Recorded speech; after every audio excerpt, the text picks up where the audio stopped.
When you learn how to serve, you're going to learn how to make as much money as you need and as much money as you can possibly make in your entire life. And when you serve, make sure that you use your gifts. Don't look at the data and the stats and, oh, these people are making this much money. These people are making this much money. Flow within you and what makes you excited. It doesn't necessarily have to be your passion or your purpose, but if you're flowing within you, you're going to eventually fall into your purpose anyway. Everything is about mindset. Like, if you don't learn how to change the perspective or the lens, the frame of which you go through life, you will never see the great things that you're meant to see and you're supposed to see, because the lens that you're looking at life with is broken. Is reprogramming your mind. Like, you literally need to be intentional about the things that you ingest, your beliefs, your value systems, and your thought processes, because that is literally what creates your life. Your life happens on the inside of you before it happens on the outside of you. Your emotions are meant to serve you, not you serve them. So just because you feel a certain way or just because you have a certain thought doesn't mean you have to follow it. Your spirit trumps all of that. And so your spirit man gets to decide. Another thing that's meant to serve you, and a lot of people don't realize this, is money. And money shows up because of the value that you put into the world. That's literally it. And if you put enough value, you will make a lot of money. And you'll get a lot of value out to the world when you decide to serve people in a capacity or in a way that they haven't had and they want from you. You attract into your life who you are. If you are not confident within yourself, if you don't deem yourself worthy, you don't deem yourself valuable, you will get people who will be just like that to you and reiterate the thought process that you already have.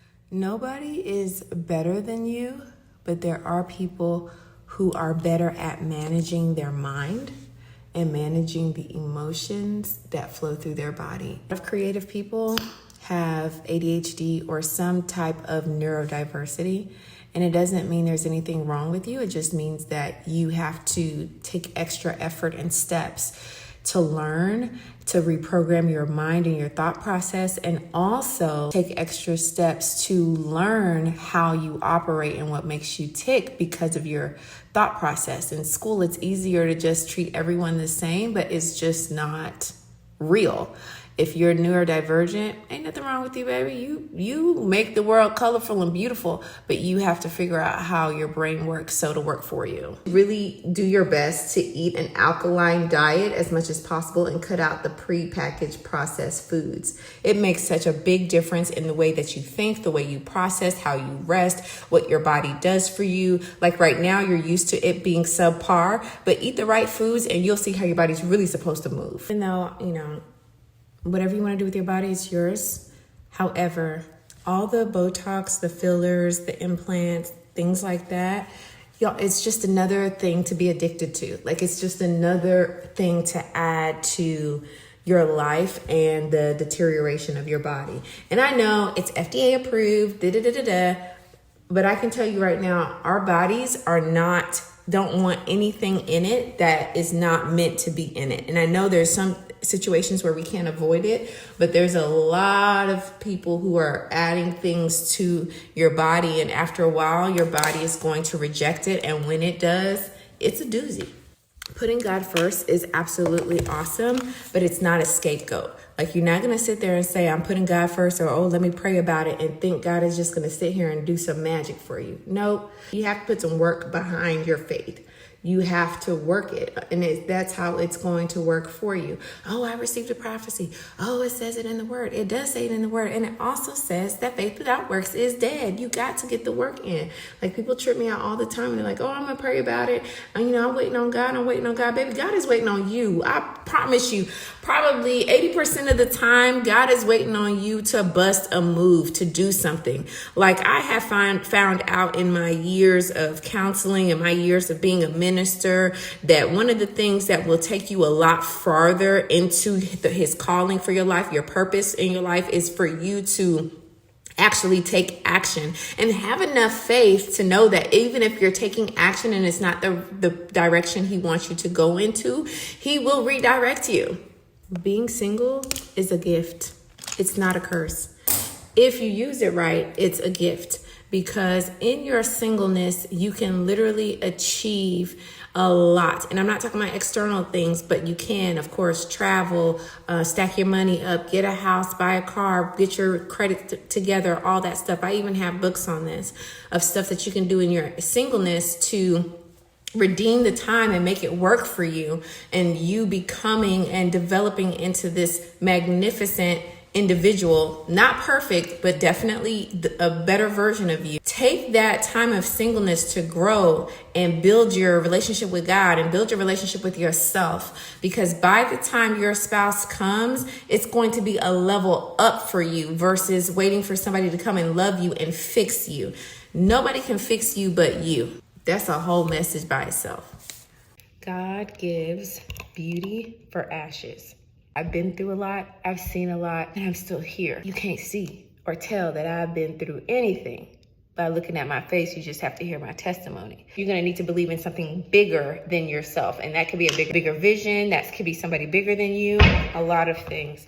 But know that it's gonna take something bigger than you to motivate you, inspire you, keep you going, keep you moving, you believing in something that is going to happen in your future, that you do your part, it's gonna work out. Go on a dopamine fast at least 4 times a year.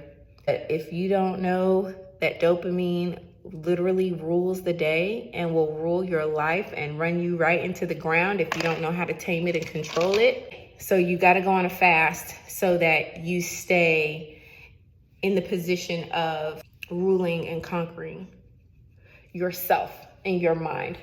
Your thoughts are just thoughts. You're not your thoughts,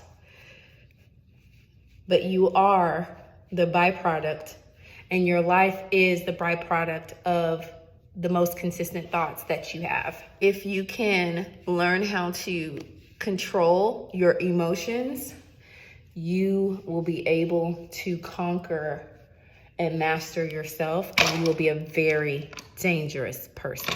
When people are scared of your greatness, they will find ways to discourage you, and they will find ways to sabotage you. And the sabotage that is the worst is the sabotage of sneaky words, to where you start doubting yourself and you start repeating the words that they said to you. Start talking to yourself. And I know people say, oh, if you talk to yourself, you're crazy. If you don't talk to yourself, you're crazy. Reprogramming your mind is never easy. And having your dream life, it's a sacrifice, and it's hard. You have to decide which hard you want. The hard of creating your dream life, or the hard of wishing you created your dream life and living in regret. I had a dream before my 41st birthday, which was in November. And in the dream, I was at an event, and the speaker gave me the mic. And when I got the mic, I started talking about 41 things that I wish I knew before I turned 41. And I'm gonna share them with you. Have faith. Like, faith can get you more places than confidence can. You can have blind faith that everything is going to work out for you, that God got your back, that all things are working together for those who love God and are called according to his purpose. And that will take you into rooms, into places, meet up with people that your confidence just never would do for you. But once you get there, and once those doors do open for you, you need to go ahead and receive that so that your confidence can be boosted and grow. Having big faith, of course, the Bible says you only need faith as a mustard seed, but having big faith is literally the equivalent of being delusional. Be delusional when it comes to your life. Be delusional when it comes to what you're able to accomplish and achieve, what God has for you. Because ultimately, if you can just free yourself up and allow the flow of your life to go, you're going to see so many great things happen for you. Your subconscious is a real thing, and It's the gateway to the life that you want to live. Outside of the calling and the purpose of God for your life, if you don't grow and develop your mindset, you're literally telling your future you don't care. You'll get there when you get there. You know, it's whatever. Because your mindset is going to carry you so far. So grow it and expand it. Forgiveness is not for them, it's for you. I know this happens a lot with people and their parents, but your parents gave as much as they could. Whether it was enough or whether it wasn't enough, you're not saying that it's okay. You're not saying that they did a great job. You're just saying that you did what you could. I'm taking what I got and I'm freeing myself from this so that I can make space within my heart, within my soul, within my spirit for the great things that are ahead of me and for me. That's it. So forgive those people who have wronged you. Your happiness is 100% totally, completely up to you. God gives you joy, but your happiness, if you leave it to other things or if you leave it to other people, you're literally setting yourself up to be miserable. And can make you happy, but you and whatever it is that you ascribe your happiness to. So figure that out and be happy. Everybody is not toxic. Everybody is not a hater. Some people just don't know what they don't know. And at some point, you were one of those people as well. So extend grace. If there's people that you love in your life that don't see the vision, aren't going where you're going, that's okay. Don't drag them. It's not by force. Go ahead and go where you're going and let them see. If it's meant to be, they'll catch up with you. If not, it's okay. You just love them however you need to love them and keep it going. Please, there is no trophy in heaven. There is no award on earth for having a lot of kids. If you know you only have a capacity for 1, 2, 3, then own that. Give those kids what they deserve. Raising and training human beings is a real task. And it's not easy. And if you only have the capacity for a few kids based on the capacity that you have, and give them as much as you can, you will appreciate it and they will appreciate it as well. Giving my kids the things that I didn't have. And not like being a helicopter parent or going over the top with it, but being involved, giving them the freedom and the opportunity to explore who they are, their interests, their capabilities, and having the means. It helps them to grow and build character and be the people that God allowed them to be born into the world to be. Don't wait till it's too late or the last minute to create another stream of income. So if you know you like to work, you like your job, love it, work it, do your thing, but don't rely on one source, because then it puts a strain on you that you will not believe, and life happens to everybody. If you want to be something in life and go somewhere in life, please get a coach. It's like people who go to work out. Statistics show that people who get a trainer get the results they want faster and more sustainable when they have a trainer. That means they have a coach, someone who is holding them accountable, rooting them on, being in their corner, because it makes a big difference on what it is that you're able to achieve. Have different friend groups. So I feel like you're this big, great person and you should have a friend that just understands all the different sides of you. It's okay to have a mom group or a dad group. It's okay to have a married group. It's okay to have a business group. It's okay to have different groups in your life with people that can fit those sides of you, and stop trying to make, one person or these specific friends be everything to you. It's not even fair. Half the time we don't even everything we need to be for ourselves. So why would we put that pressure on somebody else? Take your, I know my lips are so chapped, health seriously. People spend money up front on healthy quality foods versus spending money on the back end, having to be at the hospital and with the doctors and all the appointments and stuff like that. Create a formula for your life. Since life is 50-50, 50% good, 50% not so good, you're gonna wanna have something that will ground you and take you back to where you need to be. So my formula includes tithing, sowing seeds, speaking out loud the things that I want to see. So saying affirmations, subliminals. I've created subliminals for myself. Don't feel like you have to have a ton of businesses to have multiple streams of income. Literally, one business can bring you multiple streams. We say in the country, there's more than one way to skin a cat. So find out the way that works best for you and do your thing. If you get married, do your best to maintain your individuality. Like, don't get so wrapped up in your partner, in your spouse, that you forget who you are. You forget what you bring to the table. You forget the good qualities that you bring to the marriage. Like, no one wants to be married to someone who has no identity. Well, some people do, but they're not the healthiest people anyway.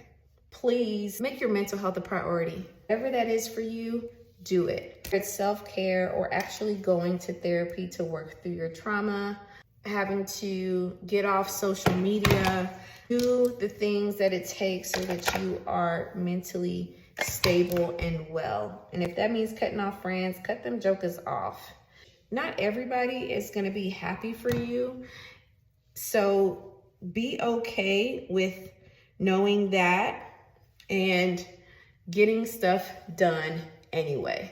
Be willing to look stupid, be willing to look foolish, be willing to have to lay low so that you can accomplish your dreams and develop some emotional intelligence.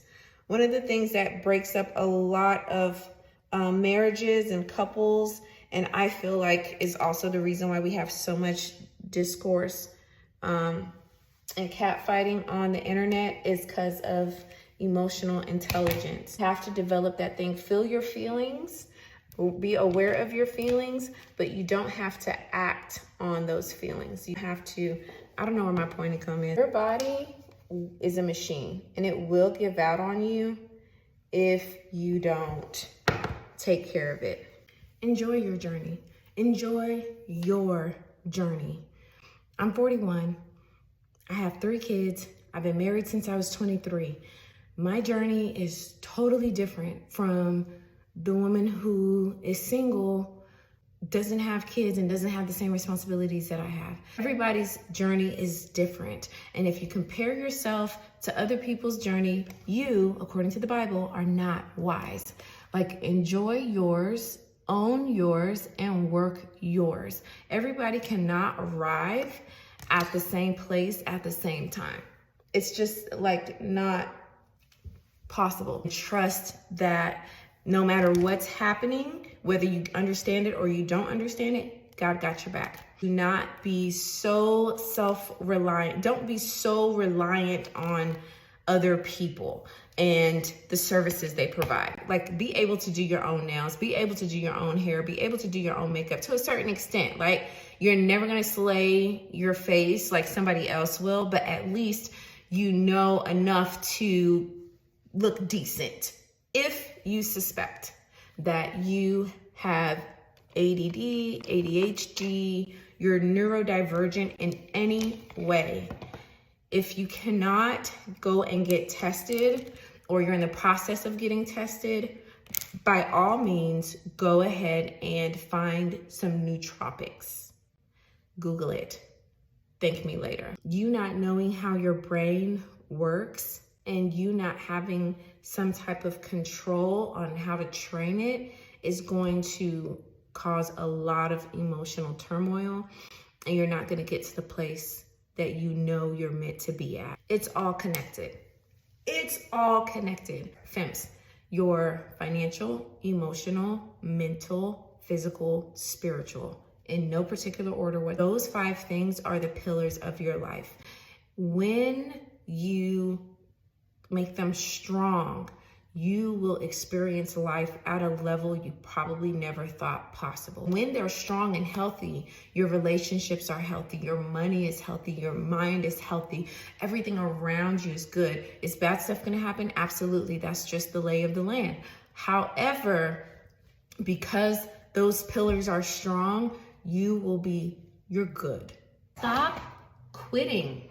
Everything can't be outside stuff. Everything is not everybody else. At some point, you have to look at you and realize that you're the problem, or rather your habits are the problem. Because every time you quit, you have to start over again. External stuff, situations, circumstances, people, stuff that didn't happen for you the way you wanted it to go, all of that stuff is not even as important as the way you talk to yourself. Be nice to yourself. Talk to yourself with grace. Don't say anything to yourself that if somebody else said to you, you wouldn't have it and you would be throwing hands.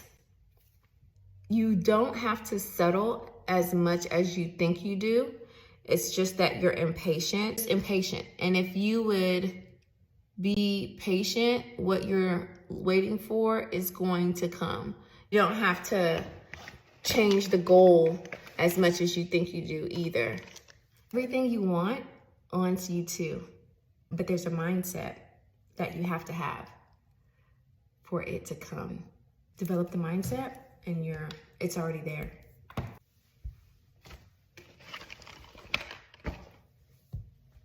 Nobody is better than you. They do have better habits than you. Your habits will literally determine what you see and you don't see in your life. Make sure you sip your tea daily. And when I'm talking about tea, I'm not talking about shade room. I'm talking about your thoughts, your emotions, and your actions. The thoughts that you have, which are facilitated by your values and your belief systems, are going to determine the emotions that you feel and you experience. Whatever emotions you feel and experience are going to determine the action that you take and don't take. So your thoughts, emotions, and actions are super important. When you're feeling down, you're feeling icky, you're feeling overwhelmed, check your tea. And that's why they are where they are.